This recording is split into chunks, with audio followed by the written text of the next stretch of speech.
Good morning, dear students. Today, in the series of periodic classification of elements, we are going to study about the second periodic table, and that was given by Newland. So, the name is Newland's law of octaves. It was given by or proposed by Newland in 1864. 1864. Now, what he had done for this concept, he arranged all the known elements in the order of increasing atomic masses. Increasing atomic masses. Clear? Now, when he arranged them, he found that the properties of the eighth element are quite similar to the properties of the first element. So, based on this observation, he gave his law of octaves. What did he give? He gave his law of octaves. And according to this, what was the law of octave? When elements are arranged in the order of increasing atomic masses, the properties of the eighth element starting from a given element are a repetition of the properties of the first element. Okay, so let us see, let us make one table and then understand it more. He arranged some elements, the elements which were discovered at that time, and he said that just like 7 music notes, sa, re, ga, ma, pa, tha, ni, sa. Okay, so sa will come and get arranged under the first one, this eighth one. So let us see how sa, re, ga, ma, pa, dha, ni and sa again. So we are going to arrange some of the elements. Atomic weight, let us take lithium 7, beryllium 9, boron 11, carbon 12, nitrogen 14, oxygen 16, fluorine 19. Another one, sodium 23, magnesium 24, aluminium 27, silicon 28, phosphorus 31, sulfur 32, chlorine 35.5, potassium, the third one, potassium 39, calcium 40. Okay. Now let us see how. Lithium, beryllium, boron, carbon, nitrogen, oxygen, fluorine.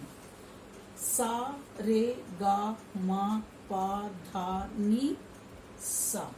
So this was the first element. Okay.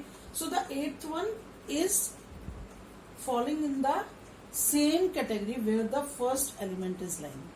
So if I say about beryllium, if this second one is here, then magnesium is being, so if we count it, it is also the eighth one.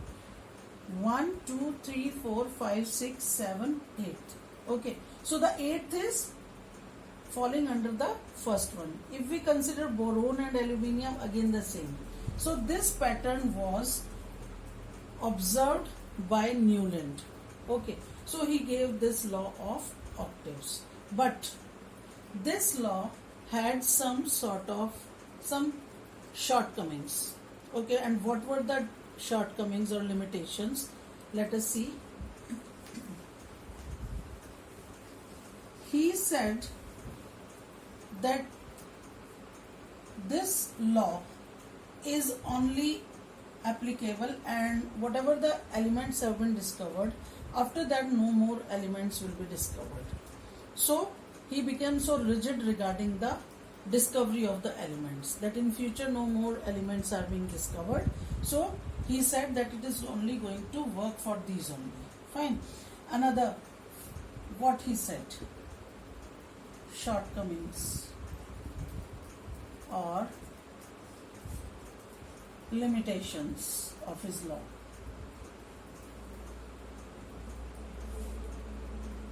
This law could only work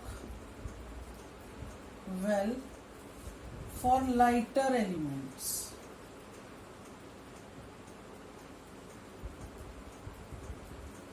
But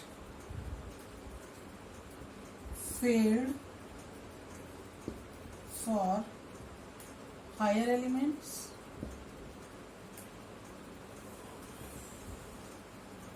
Then what else? He arranged the elements in increasing atomic mass. Okay, so the properties of elements were not taken into account, and only the elements were arranged on the basis of their increasing atomic mass.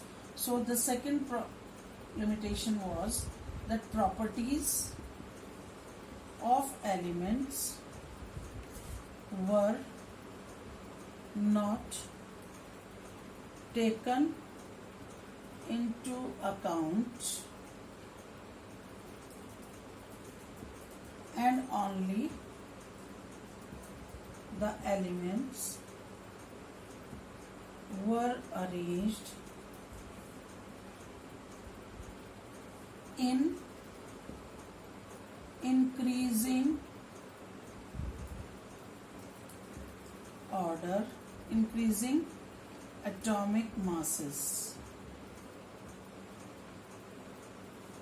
So this was the second drawback. Then he did not leave places for the unknown elements. Okay, so the elements which were to be discovered in future, he did not leave any place for them. So because of this, many elements, they occupied wrong positions and the attempt was rejected. Okay, so he did not leave spaces for the elements to be discovered in future. Okay, then these were some of the limitations which were observed for Newland's law of octaves.